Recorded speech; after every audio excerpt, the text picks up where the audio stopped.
இந்த நாளிலே உயிர்த்தெழுதலும் ஜீவனுமாயிருக்கிற அந்த கிறிஸ்துவை, அந்த இயேசுவை விசுவாசிப்போம். அவரை சார்ந்து நடப்போம். அவர் நேர்த்தியான பாதையில உங்களையும் என்னையும் அற்புதமாய் நடத்துவார் என்பதில் எந்த சந்தேகமும் இல்லை. ஆமென்.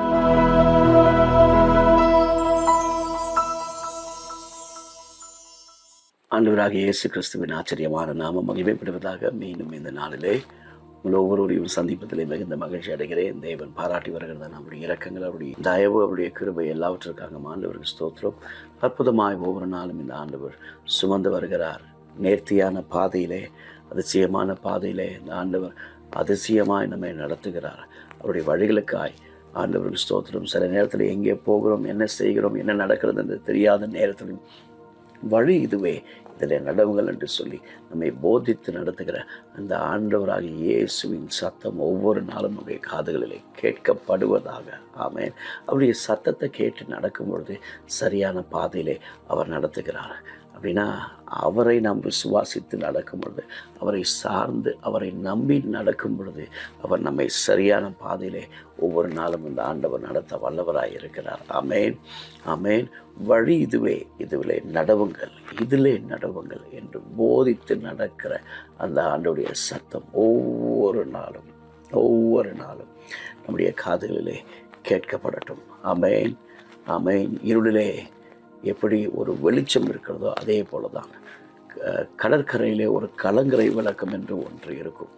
அது எதற்கு என்று கேட்டால், அந்த வெளிச்சம், அந்த லைட் ஹவுஸ் என்று சொல்லுவார்கள் ஆங்கிலத்திலே, அது சுற்றி கொண்டே இருக்கும். தடுமாறுகிறதான நடுக்கடலிலே, இருளிலே அல்லது கடலிலே தடுமாற்றத்தோடு எங்கே போவது வழி தெரியவில்லை என்று தடுமாறி கொண்டிருக்கிறதான புயலின் நடுவே, காற்றின் சீற்றத்தினாலே, கடல் அலைகளின் அகோரத்தினாலே தடுமாறி கொண்டிருக்கிறதான ஒரு கப்பலுக்கு வழிகாட்டி, இங்கே ஒரு கரை இருக்கிறது, இங்கே வந்தால் நீங்கள் பத்திரமாக இருக்கலாம் என்று சொல்வதற்கு தான் இந்த கலங்கரை விளக்கம் வைக்கப்பட்டிருக்கிறது. அதே போல தான் அந்த கலங்கரை விளக்கம் நம்முடைய வாழ்க்கையில இந்த ஆண்டவராகிய இயேசு கிறிஸ்து அவரை பிடித்து கொள்ளும் பொழுது, அவரை சார்ந்து கொள்ளும் பொழுது அவர் ஆச்சரியமாய் நம்மை நடத்துகிறார். யோவான் 14வது அதிகாரம் முதல் 6 வசனத்தை நான் உங்களுக்கு வாசிக்கட்டும். இந்த ஆண்டவர் துவக்கும் பொழுது சொல்கிறார், உங்கள் இருதயம் கலங்காதிருப்பதாக. இந்த காலை நேரத்திலே ஆண்டவர் உங்களை பார்த்து சொல்கிறார், let not your heart be troubled. உங்கள் இருதயம் கலங்காதிருப்பதாக. கலங்கி போயிருக்கிற, நம்பிக்கையற்று போயிருக்கிற உங்கள் சூழ்நிலையை ஆண்டவர் சொல்கிறார், let not your heart be troubled. ஆமென். தேவனிடத்தில் விசுவாசமாயிருங்கள், என்னிடத்திலும் விசுவாசமாயிருங்கள். என் பிதாவினிடத்தில் அநேக வாசஸ்தலங்கள் உண்டு. அப்படி இல்லாதிருந்தால் நான் உங்களுக்கு சொல்லியிருப்பேன். ஒரு ஸ்தலத்தை உங்களுக்காக ஆயத்தம் பண்ண போகிறேன். நான் போய் உங்களுக்கு ஸ்தலத்தை ஆயத்தம் பண்ணின பின்பு நான் இருக்கிற இடத்திலே நீங்களும் இருக்கும்படிக்கு நான் மறுபடியும் வந்து உங்களை இடத்தில் சேர்த்துக் கொள்வேன். நான் போகிற இடத்தை அறிந்திருக்கிறீர்கள், வழியையும் அறிந்திருக்கிறீர்கள் என்றார். அப்பொழுது தம்முடைய சீஷர்களோடு ஆண்டவர் இதை பேசிக் கொண்டிருக்கிறார். உடனே தோமா, சந்தேகிக்கிற தோமா என்று நாம் வாசிக்கிறோம். He doubted Jesus.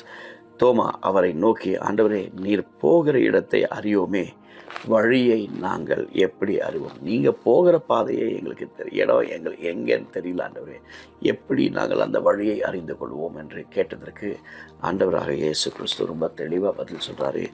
இயேசு அவனை பார்த்து, நானே வழியும் சத்தியமும் ஜீவனுமாயிருக்கிறேன், என்னை இல்லாமல் ஒருவனும் பிதாவினிடத்தில் வரான். Jesus said plainly, I am the way, the truth, and the life. Except me, nobody can come to the Father. That means to go to heaven, to meet our Father, Jesus is the only way. I want to tell you again, Jesus is the only way. இந்த இயேசு ஒருவர் தான் வழி, அவரை விட்டால் வேறு வழி இல்லை. தெளிவாக சொல்றாரு, நானே வழியும் சத்தியமும் ஜீவனுமாய் இருக்கிறேன். I am the way, the truth and the life. உங்கள் வாழ்க்கையின் ஜீவன் நான் தான்.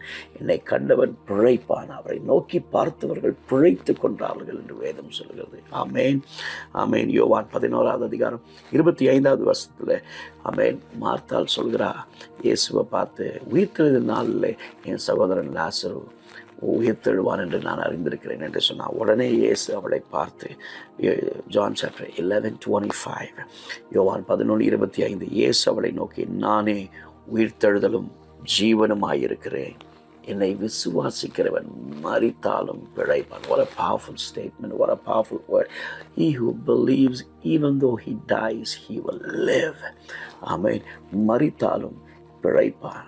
ஒருவேளை அவனுடைய சரீரம் மரித்து போனால் அவனுடைய ஆத்மா அவருக்குள்ளாக பிழைத்திருக்கும். கைகளை உயர்த்தி ஒரு ஆமேன் சொல்லுங்க பார்க்கலாம்.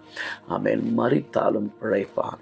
நானே உயிர்த்தெழுதலும் ஜீவனுமாயிருக்கிறேன். I am the resurrection and I am the life. இந்த நாளிலே உயிர்த்தெழுதலும் ஜீவனுமாயிருக்கிற அந்த கிறிஸ்துவை, அந்த இயேசுவை விசுவாசிப்போம். அவரை சார்ந்து நடப்போம். அவர் நேர்த்தியான பாதையில் உங்களையும் என்னையும் அற்புதமாய் நடத்துவார் என்பதில் எந்த சந்தேகமும் இல்லை. ஆமென். அவர் சொன்னார், நானே வழியும் சத்தியமும் ஜீவனுமாயிருக்கிறேன். என்னை அல்லாமல் வேற ஒருவனும் பிதாவினிடத்தில் வரான். ஆமென். இயேசு இல்லாமல் வேற வழி இல்லை. இயேசு இல்லாமல் வேற நம்பிக்கை இல்லை. இயேசு இல்லாமல் வேறு ஜீவன் இல்லை. நமக்கு அவர் ஒருவர் தான். ஆமென். Nobody can come to the Father. இந்த நாளிலே அவரை நோக்கி சொல்லுங்க, ஆண்டவரே, உம்முடைய முகத்தை நாங்கள் நோக்கி பார்ப்பதற்கு, உம்மை விசுவாசிப்பதற்கு, உம்மை சார்ந்து நடக்க உதவி செய்யுங்க ஆண்டவரே. தகப்பனே, எங்களோடு இணைந்திருக்கிற ஒவ்வொருவரையும் உம்முடைய கரங்களிலே கொடுக்கிறோம். நானே வழியும் சத்தியமும் ஜீவனுமாயிருக்கிறேன் என்று சொன்னவர் ஆண்டவரே. நானே உயிர்த்தெழுதலும் ஜீவனுமாயிருக்கிறேன் என்று சொன்னவர். ஹல்லேலூயா. என்னை விசுவாசிக்கிறவன் மரித்தாலும் பிழைப்பான் என்கிறதான வார்த்தை ஒவ்வொருவருக்குள்ளாக, ஒவ்வொரு குடும்பங்களுக்குள்ளாக, ஒவ்வொரு சூழ்நிலைக்குள்ளாக, செத்து போய் கொண்டிருக்கிற, மரித்து கொண்டிருக்கிற ஒவ்வொரு சூழ்நிலைகளுக்குள்ளாக, whatever situation it may be, oh God, hallelujah, make a way, do a miracle for your people, oh God, hallelujah. மரித்தாலும் பிழைப்பான் என்ற வார்த்தை ஒவ்வொருவருக்குள்ள ஒரு நம்பிக்கையை கொண்டு வரட்டும் என்று ஜெபிக்கிறேன் ஆண்டவரே.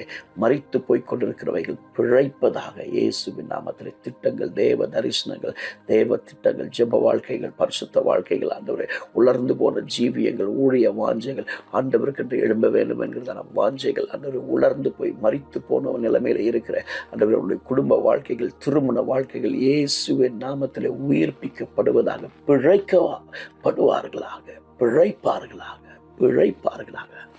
கரங்களிலே கொடுக்கிற ஒவ்வொருவரையும் நடத்தும், ஆளுகை செய்யும், வழி நடத்தும். இயேசுவின் நாமத்தில் ஜெபிக்கிறோம் எங்கள் நல்ல பிதாவே. ஆமென்.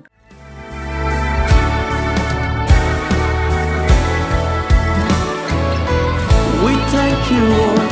எங்கள் தரிசனத்தை எங்கள் ஊழியத்தில் நிறைவேற்றிடும் ஆவியானவரே.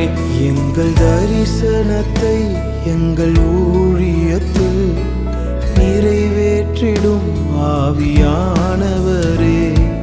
தரிசனம் தந்தவர்